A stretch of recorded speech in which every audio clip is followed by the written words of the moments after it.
October 18ರಿಂದ December 5ರವರೆಗೆ. ಸ್ನಾತಕೋತ್ತರ ಪದವಿಯನ್ನು ಪಡೆದಿರ್ತಕ್ಕಂತಹವರಿಗೆ ಹೆಚ್ಚಿನ ಲಾಭ ಉಂಟಾಗ್ತಕ್ಕಂಥದ್ದು ನಮಗೆ ಇಲ್ಲಿ ಕಂಡು ಬರ್ತಾ ಇದೆ.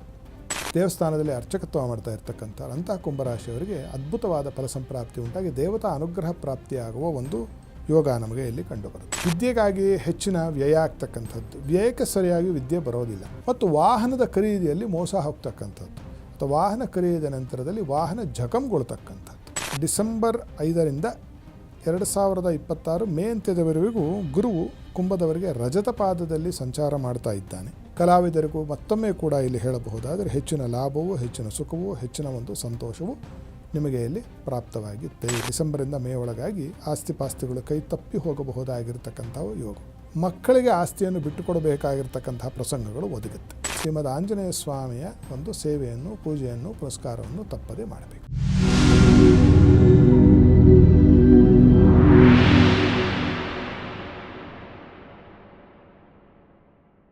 ನಮಸ್ಕಾರ ವೀಕ್ಷಕರೇ, ಟಿವಿ ವಿಕ್ರಮ ಹಂಸಧ್ವನಿ ಕಾರ್ಯಕ್ರಮಕ್ಕೆ ಸ್ವಾಗತ. ನಾನು ಶ್ವೇತಾ. ಯೋಗ ಸೂತ್ರ ಮತ್ತು ಆಧ್ಯಾತ್ಮಿಕತೆಯ ಅರ್ಥಪೂರ್ಣ ವಿಚಾರಗಳನ್ನು ತಿಳಿಸುವಂತಹ ವೇದಿಕೆಯೇ ಹಂಸಧ್ವನಿ ಕಾರ್ಯಕ್ರಮ. ಎಂದಿನಂತೆ ತಮ್ಮ ಅಮೂಲ್ಯ ಹಿತವಚನಗಳಿಂದ ಬದುಕಿನ ಸಾರ ತಿಳಿಸುತ್ತಿರುವ ತತ್ವಜ್ಞಾನಿಗಳು, ಮಾರ್ಗದರ್ಶಕರು ಆಗಿರುವಂತಹ ಹಂಸಶ್ರೀ ಸವಿತೃ ಶರ್ಮಾ ಗುರುಜಿ ಇದ್ದಾರೆ. ಗುರುಜಿ, ನಿಮಗೆ ಕಾರ್ಯಕ್ರಮಕ್ಕೆ ಆತ್ಮೀಯವಾದ ಸ್ವಾಗತ. ಜ್ಞಾನಮೂರ್ತಿಂ ತಪೋನಿಷ್ಠಂ ಸಚ್ಚಿದಾನಂದ ವಿಗ್ರಹಂ ನಮಾಮಿತಂ ಸದಾ ಭಕ್ತ್ಯಾ ಬಾಲಿಕೇಶ್ವರ ಭಾರತೀಂ ಶ್ರೀಮದ್ ಜಗದ್ಗುರು ಶ್ರೀ ಶ್ರೀ ಶ್ರೀ ಸಚ್ಚಿದಾನಂದ ಬಾಲಿಕೇಶ್ವರ ಭಾರತಿ ಮಹಾಸ್ವಾಮಿನೇ ನಮಃ. ಜೈ ಗುರುದೇವ ದತ್ತ. ಎಲ್ಲರಿಗೂ ಸನ್ಮಂಗಳವಾಗಿ. ವೀಕ್ಷಕರೇ, ಗುರು ಗೋಚಾರ ಫಲದ ಸರಣಿ ಸಂಚಿಕೆಗಳನ್ನು ಮಾಡ್ತಾ ಇದ್ದೀವಿ. ಇವತ್ತಿನ ಸಂಚಿಕೆಯಲ್ಲಿ ನಾವು ಕುಂಭ ರಾಶಿಯ ಬಗ್ಗೆ ತಿಳಿದುಕೊಳ್ಳೋಣ.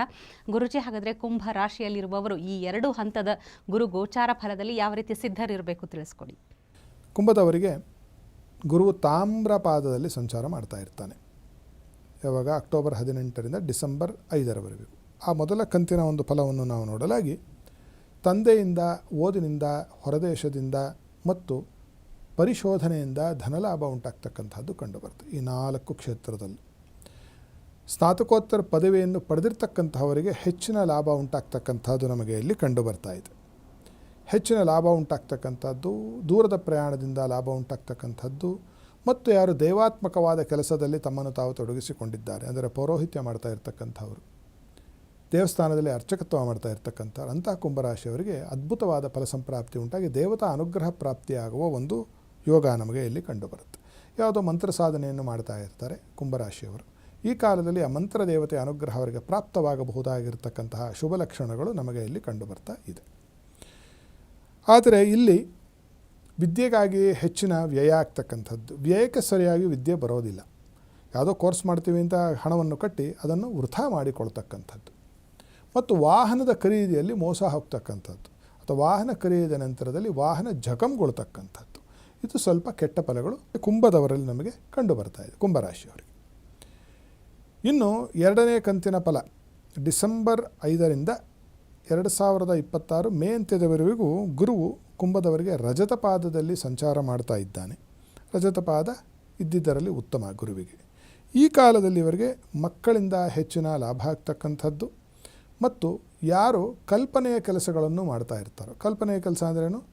ಸಿನಿಮಾ ಇದೆಲ್ಲ ಸುಮ್ಮನೆ ಕಾಣುತ್ತೆ, ಅಲ್ಲಿ ಏನು ಇರೋದಿಲ್ಲ. ಆ ಥರದ ಒಂದು ಇಲ್ಯೂಷನ್ಸನ್ನು ಉಂಟು ಮಾಡ್ತಕ್ಕಂತಹ ಕೆಲಸವನ್ನು, ಮತ್ತು ಯಾರು ಹಿಪ್ನೋಥೆರಪಿಸ್ಟ್ ಅಂತ ಇರ್ತಾರಲ್ಲ ಆ ಥರದವರು, ಅಂಥವರಿಗೆ, ಮತ್ತು ಮನೋವಿಜ್ಞಾನವನ್ನು ಅರಿತಿರ್ತಕ್ಕಂಥವರು, ಸೈಕಿಯಾಟ್ರಿ ಡಿಪಾರ್ಟ್ಮೆಂಟಲ್ಲಿ ಕೆಲಸ ಮಾಡ್ತಾ ಇರ್ತಕ್ಕಂಥ ವೈದ್ಯರು, ಇವರೆಲ್ಲರಿಗೂ ಕೂಡ ಹೆಚ್ಚಿನ ಧನಲಾಭ ಉಂಟಾಗ್ತಕ್ಕಂಥದ್ದು ಮತ್ತು ಏಳಿಗೆ ಉಂಟಾಗ್ತಕ್ಕಂಥದ್ದು ಕಾಣುತ್ತೆ.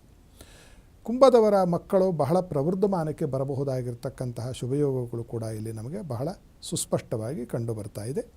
ಕಲಾವಿದರಿಗೂ ಮತ್ತೊಮ್ಮೆ ಕೂಡ ಇಲ್ಲಿ ಹೇಳಬಹುದಾದರೆ ಹೆಚ್ಚಿನ ಲಾಭವೂ, ಹೆಚ್ಚಿನ ಸುಖವೂ, ಹೆಚ್ಚಿನ ಒಂದು ಸಂತೋಷವೂ ನಿಮಗೆ ಇಲ್ಲಿ ಪ್ರಾಪ್ತವಾಗಿತ್ತೆ ಅಂತ ಹೇಳಬಹುದು.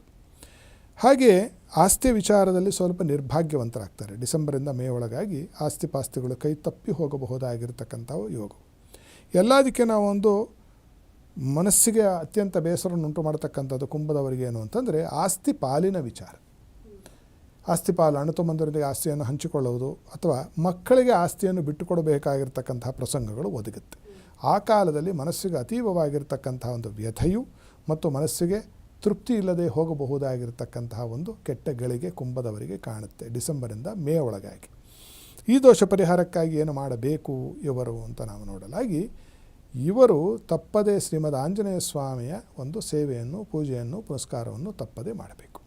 ಆಂಜನೇಯ ಸ್ವಾಮಿಯ ದರ್ಶನವನ್ನು ಮಾಡಿ ಪ್ರತಿ ಶನಿವಾರ ಆಂಜನೇಯ ಸ್ವಾಮಿಗೆ ಹೋಗೊಂದು ಅರ್ಚನೆಯನ್ನು ಮಾಡಿಸಿಕೊಂಡು ಬನ್ನಿ.